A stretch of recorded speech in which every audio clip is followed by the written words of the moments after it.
Patrick, eu nunca peguei um recurso ou liberei um recurso para poder trabalhar com safrinha. É proibido, segundo o Manual de Crédito Rural? É claro que não, e a resposta está nesse vídeo. Hoje falaremos sobre as culturas de milho e sorgo, que podem ser plantadas na cultura de verão, mas que aparecem muito nas culturas de safrinha. Eu sou Patrick Rodrigues, planejador financeiro.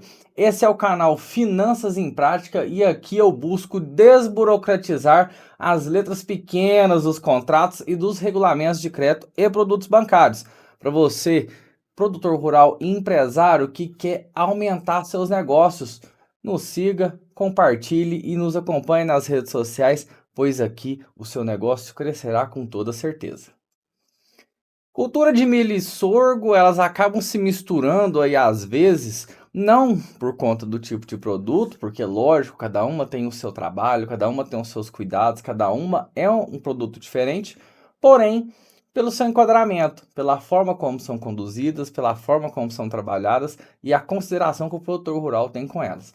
São duas culturas mais firmes, mais rústicas do que a cultura da soja, por exemplo, principalmente o sorgo, que precisa de muita pouca água, é muito fácil de estar sendo conduzido, é muito fácil de estar tocando aí uma lavoura de sorgo com um custo baixo relativamente, se a gente pensar em outras culturas, e também o milho, que ele vem aí também nessa pegada de ser um grande mineralizador, ou seja, ele extrai muita coisa aí da terra, tem uma raiz muito robusta e acaba conseguindo se virar melhor em alguns períodos não tão chuvosos ou com condições não tão agradáveis, ele não precisa de condições excelentes para poder estar produzindo.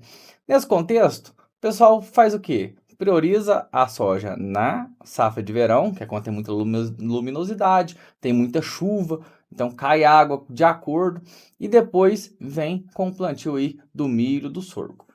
Ambos também podem acontecer de serem trabalhados, na verdade, como forrageiros. E o que é forrageiro? É feita silagem para poder tratar do gado, para poder usar ela como insumo ali para a atividade pecuária, seja na engorda ou também no leite.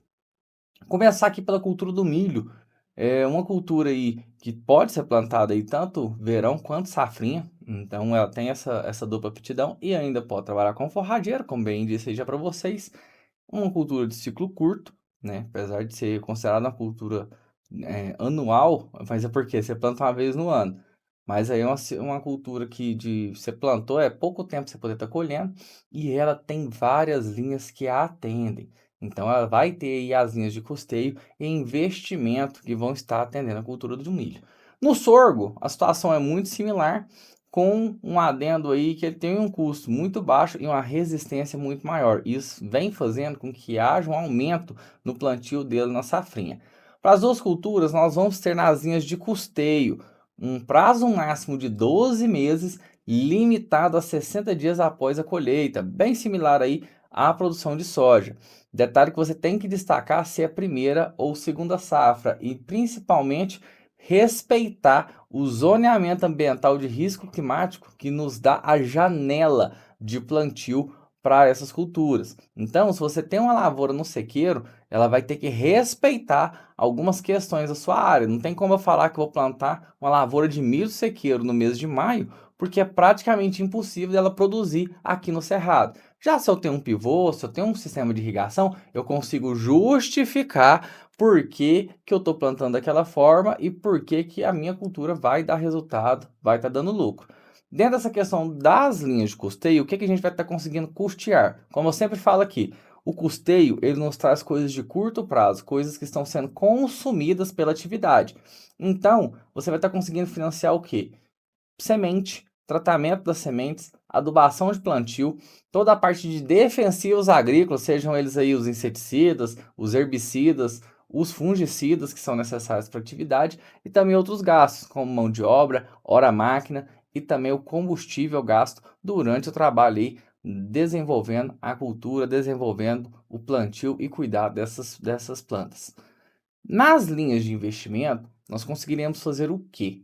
Vai estar conseguindo fazer toda a parte de estrutura, como em várias outras linhas. Então, no investimento, vai estar conseguindo fazer um barracão necessário, vai estar conseguindo mexer com a questão de estrutura, até mesmo também a parte de armazenagem lá no final do ciclo, se o produtor optar por ter um sistema de armazenagem dentro da sua propriedade, ele consegue estar financiando aí, e também toda essa parte de maquinários. Então, ó, um trator, um pulverizador, um implemento, tudo que for necessário nessa parte vai estar conseguindo estar sendo financiado. E como sempre, as linhas de investimento nos trazem o quê? Longo prazo, um prazo espaçado para o produtor poder estar pagando. Então, ele pode estar adquirindo aí essas questões, tudo isso aí que está precisando, com taxas, com prazos, desculpa, de até 10 anos, sendo que alguns aqui conseguem até 3 anos de carência, dependendo da atividade do que ele está adquirindo. Então, na linha de investimento, vai conseguir estar trabalhando todas essas partes e com um prazo muito dilatado.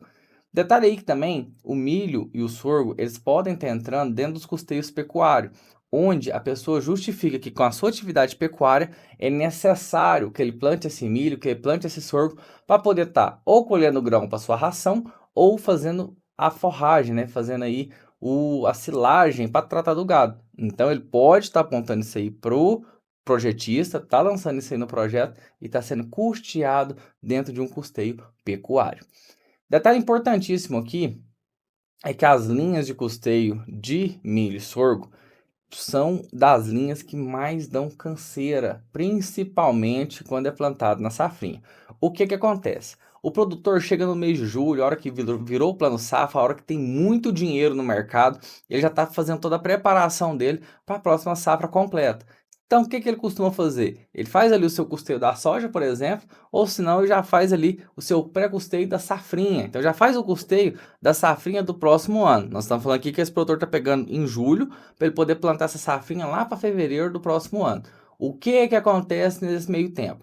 Às vezes a chuva demora a começar, às vezes ela começa muito cedo, e dependendo dessa janela, o produtor opta por estar plantando um ou outro produto. Então, ele fez ali o projeto às vezes para milho, mas demorou demais, a chuva e tudo mais, atrasou o plantio da soja. O que ele fala? Opa, não vou plantar milho agora não, porque se eu plantar milho, eu não vou conseguir estar colhendo esse milho. Então, eu vou ter um problema aqui com a minha safra e isso aqui vai me prejudicar. O que ele faz? Vai lá e planta sorgo. Aqui ele cometeu uma penalidade gravíssima.